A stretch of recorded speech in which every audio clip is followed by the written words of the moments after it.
గురుర్బ్రహ్మ గురుర్విష్ణు చూసుకో. గురుదేవో మహేశ్వర గురు సాక్షాత్ పరబ్రహ్మ తస్మై శ్రీ గురవే నమ. అగజానన పద్మార్కం గజానన మహర్నిశం అనేకదం త్వం భక్తానాం ఏకదం తముపాస్మహే. అజ్ఞానతిమిరాంధస్య జ్ఞానాంజనశలాకయా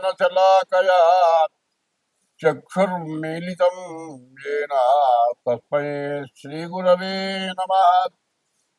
యఃకర్తా జగతాం భర్తా సంహర్తా మహసాం నిధిః ప్రణమామి తమాదిత్యం బహిరంతస్తమోపహం. యఃకర్తా జగతి మొత్తానికి అయినటువంటి కర్త ఎవడు? జగతాం భర్త జగత్తును పోషించేవాడు ఎవడు? యఃకర్త జగతాం భర్త సంహర్త 84 లక్షల జీవరాశుల్ని పోషించేటువంటి పోషకుడు ఎవరు? యఃకర్త జగతాం భర్త సంరక్షకుడు అటువంటి వాడు ఎవరు? యఃకర్త జగతాం భర్త సంహర్త మహసాం నిధి. ప్రపంచం మొత్తానికి తినటానికి తిండి, తాగటానికి నీళ్లు, బతకటానికి జీవనము, మరి ప్రాణవాయువు ఇవన్నీ ఇచ్చేటువంటి వాడు ఎవరైతే ఉన్నాడో సంహర్త మహసాం నిధి. మనం ఇంట్లో తినటానికి కావాల్సిన సామాగ్రి అంతా ఎట్లా తెచ్చిపెట్టుకుంటామో అదే విధంగా ఆ సంరక్షకుడైన వాడు మనకు అన్ని తెచ్చిస్తున్నాడు. ఆయన ఎక్కడ దాచిపెట్టాడు, ఎట్లా వస్తున్నాయి, మనకు రానిదంటూ ఏమీ లేదు. అది ఎవరి వల్ల వస్తున్నాయి? సూర్య భగవానుడు. ఆ సూర్య భగవానుడు మరి ఆయనకు ప్రసరణ వల్ల భూమి నుండి సమస్తమైన వస్తున్నాయి. ఇవన్నీ ఇచ్చేటువంటి వాడు ఎక్కడైనా ఎప్పుడైనా నా వల్లనే జరుగుతోందని ఎప్పుడైనా ఆయన అంటున్నాడా? భూదేవత ఎటువంటిది? భూదేవత మన అందరినీ కూడా సంరక్షించేది. మనకు కావాల్సిన నిప్పు, నీరు, ఆహారం, ఆయిలు, మరి తిండికి సంబంధించినవి అన్ని రకాలు కూడా భూదేవత నుండి వస్తుంది. అటువంటి భూదేవత గాని ఈ భూమి అనేటువంటిది ప్రపంచం మొత్తం ఉంది. అట్లాగే సూర్య భగవానుడు లేవాడు. మరి దేశాలకు సూర్యులేడు, అందరికీ ఒక్కడే సూర్యుడు, అన్ని మతాలకు ఒక్కడే సూర్యుడు.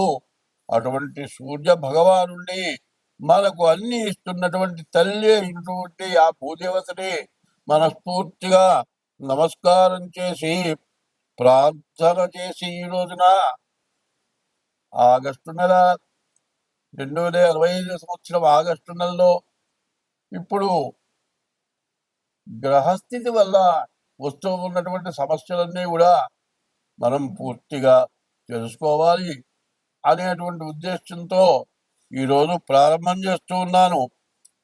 మరి ఇప్పుడు ప్రత్యేకించి 2025 సంవత్సరం ఆగస్టు నెల మేషరాశికి కుజుడు వల్ల, రాహుకేతువుల వల్ల వచ్చే సమస్య ఏమిటో తెలుసుకుందాం. కుజుడు కన్యారాశికి వచ్చాడు. రాహువేమో కుంభంలో ఉన్నాడు, కేతువేమో సింహంలో ఉన్నాడు. ఈ మధ్యలో ఏ గ్రహాలు లేకపోవటం వల్ల పూర్తిగా కాలసర్ప దోషం. ఈ కాలసర్ప దోషం వల్ల వచ్చే సమస్య ఏమిటి? ప్రతి వ్యక్తికి కూడా సమస్యే. ఎందుకంటే ప్రతి వృత్తిలో ఎవరికి ఆదాయం సరైనటువంటిది ఇప్పుడు లేకుండా పోతుంది. కారణం ఏంటి? వర్షాలు. ఏ పని చేయడానికి కుదరదు. ఈ వర్షం వల్ల సమస్యలు, ఆదాయం లేకపోవటం. మరి ఈ ఆదాయం లేనటువంటి సమయంలో మరి తినటానికి ఆహారం అన్నీ కావాలి. ఏది లేని ఎట్లా జరుగుతుంది? పైన ఈ అధిక వర్షాల వల్ల వస్తున్న బాధలు ఏమిటాయంటే ఈ నీటి ప్రవాహం వల్ల, రకరకాలైన సూక్ష్మజీవుల వల్ల, నీటి కాలుష్యం వల్ల విరోచనాలు, వాంతులు, జ్వరాలు, రకరకాలైన వ్యాధులు వస్తూ ఉంటాయి. ఏ పని చేయటానికి కూడా కష్టంగా ఉంటుంది. మరి ఏ పని చేద్దామన్నా ఆరోగ్యం బాగుంటే ఏ పనైనా చేయగలుగుతాము. ఆరోగ్యమే మహాభాగ్యం అన్నారు. అటువంటి ఆరోగ్యానికి విఘాతం కలిగే రోజులవి. శ్రావణ భాద్రపదాలు ఎప్పుడూ కూడా ప్రతి వాళ్ళకి కూడా రకరకాలైన అనారోగ్యాలు వస్తుంటాయి. మీరు కావాలంటే చూడండి, ఏ హాస్పిటల్కి వెళ్ళినా డాక్టర్ కోసం మనం కూర్చుంటే, ఒక పూట కూర్చుంటే గాని జనమందరూ ముందు వాళ్ళంతా వెళితే గాని మనకు ట్రీట్మెంట్ చేసేటువంటి పరిస్థితి రాదు. ఎందువలన వాతావరణం కాలుష్యం, నీటి కాలుష్యం, మరి ఈ వానకి తడటం వల్ల, కాలుష్యమైన నీటి వల్ల మరి డాక్టర్లు చెబుతూ ఉంటారు, ఈ శ్రావణ భాద్రపద మాసాల్లో అందరూ కూడా కాగబెట్టిన నీళ్లు తాగమని చెబుతారు. అటువంటిది మనం పాటిస్తున్నామా? పాటించటం లేదు. ఆ కాగబెట్టిన నీళ్లు తాగడమే కాదు, రాహుకేతువులు కుజుడు వల్ల చాలా సమస్యలు బాగా ఎక్కువైనాయి. ఇంతకుముందు సింహరాశిలో శని కుజులు కలిసి కేతు కుజులు కలిసి ఉన్నారు.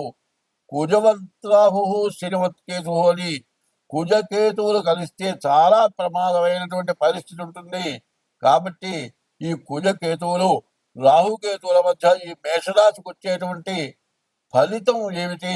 మేషరాశి నుండి మీనరాశి వరకు చెప్పుకుందాం మనం. ముఖ్యంగా ఇది ఇప్పుడు చెప్పింది మొత్తం ప్రతి రాశికి కూడా కలపమని చెబుతూ ఉన్నాను.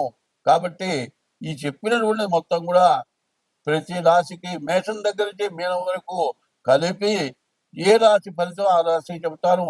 అది వినవలసిందిగా చెబుతూ ఉన్నాను. స్వస్తి. 2000 ఆన్ చేసావా? 2025 సంవత్సరం ఆగస్టు నెల 1 నుంచి 30 వరకు వృశ్చిక రాశి. ఈ వృశ్చిక రాశికి కూడా కాలసర్ప దోషమే. రాహుకేతుల మధ్యలో గ్రహాలు పడ్డాయి. మరి గురువు అష్టమంలో పడ్డాడు. కానీ అష్టమంలో పడ్డ గురువు వల్ల విపరీతమైన ఖర్చులు ఉంటాయి. అట్లాగే రాహుకేతువుల మధ్య కుటుంబ కలహాలు, ఉద్యోగాలు చేసే చోట కలహాలు, మరి అనవసరమైనటువంటి సమస్యలు వస్తాయి. నీవు కష్టపడి పనిచేసినా కూడా నీకు విలువ ఉండదు. మరి పని చేయని వాడిని విలువిస్తారు. నేను ఉద్యోగంలో నుంచి తీసేయటమో, వెనక్కి పంపించడమో, ఉన్న స్థానం నుంచి దిగువ స్థానానికి రావటం, ఇట్లాంటి సమస్యలు రావటానికి, భార్యాభర్తల కలహారం రావటానికి, విడిపోవటానికి, కోర్టుకు వెళ్ళటానికి ఇట్లాంటి సమస్యలు వచ్చి చాలామంది ఇబ్బంది పడుతున్నారు. ఇప్పుడు ఈ టైంలో మరీ ఎక్కువైపోయినాయి. ఇంతకుముందే కోర్టుల్లో భార్యాభర్తల విశేషమైన కేసులు ఎక్కువైపోయినాయని జిల్లా జడ్జీలతో సహా అంటున్నారు. ఇప్పుడు మరీ ఎక్కువ అవుతున్నాయి. కాబట్టి ఇది ప్రత్యేకించి చెప్పాల్సి వస్తుంది. ప్రతివాడు కూడా రాహుకేతువుల మధ్యలో గ్రహాలు పడ్డాయి కాబట్టి ఏ రాశి వాళ్ళైనా సరే జాగ్రత్త పడటం చాలా మంచిది. స్వస్తి.